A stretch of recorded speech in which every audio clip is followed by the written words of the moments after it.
Namaste. I am Bhavya Pandey, an intern of Westone Culture Center, which is in collaboration with Shubhguru Welfare Society. Today, we are really happy to present various artists to showcase their talent. Shubhguru Welfare Society is a non-profit organization which helps people in terms of heart, health, education, etc. So, with the help of Western Culture Center and Shubhguru Welfare Society, I am really happy to present Romi Sandhu, who is a musician and loves to play tabla. So, before starting the performance, I would like to give a little bit introduction about Romi.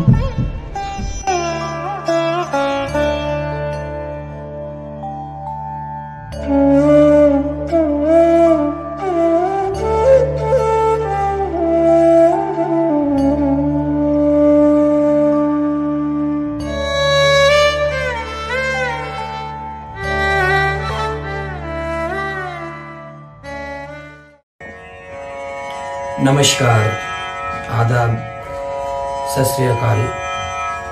आज मैं आपके समक्ष अपना solo वादन प्रस्तुत करने से पहले तबले के बारे में दो लफ्ज बोलना चाहता हूँ।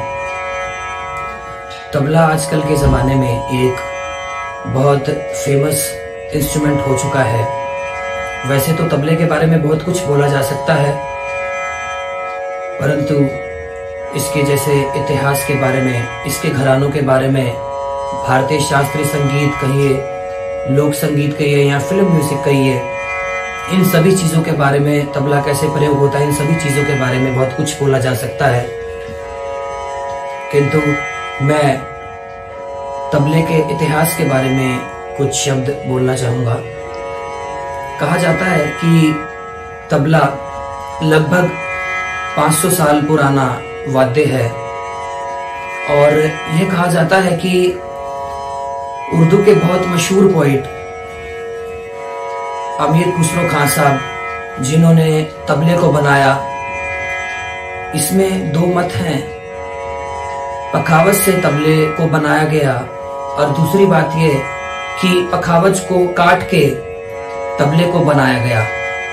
पखावज का जो बाया था वो डग्गा बन गया और जो दाया था वो तबला बन गया। तो पखावज एक सिंगल इंस्ट्रूमेंट था जिसमें कि साइड बाय साइड उसको हम खुले हाथ से बजाते थे, जिसे कि थपियाबाज कहा जाता था। और फिंगर का इतना एस्पेक्ट डेवलप नहीं था पखावज के अंदर, जितना कि तबले में टेक्निकली फिंगर्स का एस्पेक्ट डेवलप है। तो जैसा कि मैंने आपको बताया कि तबला दो भागों में विभाजित हुआ, एक डग्गा और ये तबला। जैसे जैसे तबले का एवोल्यूशन हुआ वैसे वैसे तबला जो है अपने बहुत अधिक इसका प्रसार हुआ। जैसे कि मैं आपको बता रहा हूं कि तबले में tabla is an accompaniment instrument, और मैं कुछ उस्तादों के बारे में बताना चाहता हूँ जिनकी वजह से ये अकम्पनीमेंट इंस्ट्रूमेंट से एक सोलो इंस्ट्रूमेंट बन चुका है आज की डेट में। मैं सबसे पहले उस्ताद अहमद जान थिरकवा खां साहब, जिनको कि सारी दुनिया और सभी बड़े म्यूजिशियंस उनको बहुत अच्छे से जानते हैं, उन्होंने अपना एक बहुत बड़ा योगदान दिया तबले को बहुत ऊंचा बनाने में। मैं कुछ और बड़े उस्ताद और तबला वादकों का नाम लेना चाहूँगा, जैसे कि पंजाब घराने के मशहूर उस्ताद अल्लाह रखा खां साहब, और आज के ज़माने के प्रसिद्ध कलाकार उस्ताद जाकिर हुसैन खां साहब, और भी बहुत तबला वादक और बड़े दिग्गज तबला वादक हुए हैं जिन्होंने कि तबले को आज इतना ऊंचा स्टेटस प्रदान किया है। जैसे कि बनारस घराने के पंडित किशन महाराज, पंडित सामता प्रसाद, जिनको कि हम गदई महाराज के नाम से हम जानते हैं, दिग्गज तबला वादक हैं बनारस घराने के। इन्होंने आज तबले को एक बहुत ऊंचा स्टेटस प्रदान किया है। जिसकी वजह से तबला एक, जैसा कि मैंने आपको बताया, एकम्पनीमेंट इंस्ट्रूमेंट है, परंतु इन्होंने एक बहुत ऊंचा स्टेटस प्रदान किया तबले को, जिसकी वजह से आज इन 500 सालों में तबला एक बहुत ऊंचाई तक पहुंच चुका है। जैसा कि मैंने आपको बताया कि तबला लगभग 500 साल पुराना इंस्ट्रूमेंट है, जो कि इन 500 सालों के अंदर एक बहुत ऊंचाई पर पहुंच चुका है तबला। तो मैं आज अपना सोलो वादन प्रस्तुत करने से पहले आपको सोलो में होने वाले कुछ एस्पेक्ट के बारे में बताना चाहूंगा। सोलो वादन शुरू करने से पहले सोलो वादन में 3 तरह की लयों का इस्तेमाल होता है। पहली विलंबित लय, दूसरी मध्य लय और तीसरी द्रुत लय। इन तीनों लयों में हम सोलो वादन प्रस्तुत करते हैं। और जैसा कि तबले में कुछ आम ताले हैं, 3 ताल, रूपक ताल, छप ताल और एक ताल, तो मैं इन सब तालों में सबसे लोकप्रिय ताल 3 ताल में अपना सोलो वादन प्रस्तुत करना चाहूंगा। 3 ताल एक लोकप्रिय ताल इसलिए कही जाती है क्योंकि ये आसानी से समझे जाने वाली ताल है। और मैं आप सभी से इजाजत लेकर जो भी मेरा वीडियो देख रहे हैं, उन सभी म्यूजिक लवर और सभी जो हैं गुणीजन लोग, मैं उन सभी से इजाजत लेकर अपना सोलो वादन प्रस्तुत करना चाहूंगा। लीजिए 3 ताल।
सामने रिसाइट कर देता हूँ मैं इसके कायदे के।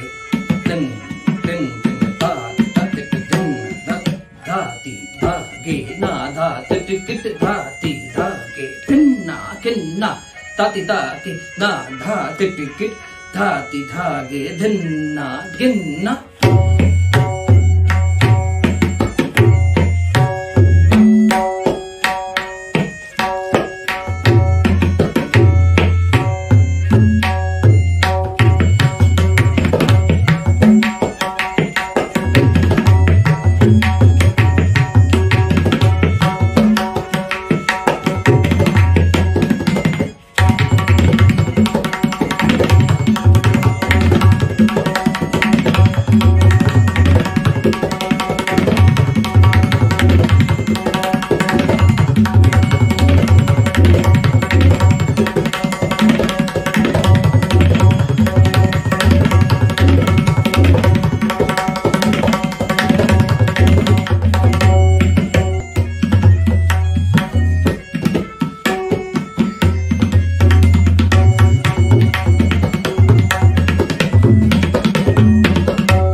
सामने मैं अजराड़ा घराने का कायदा पेश कर रहा हूं। लीजिए।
धा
Thank you for watching.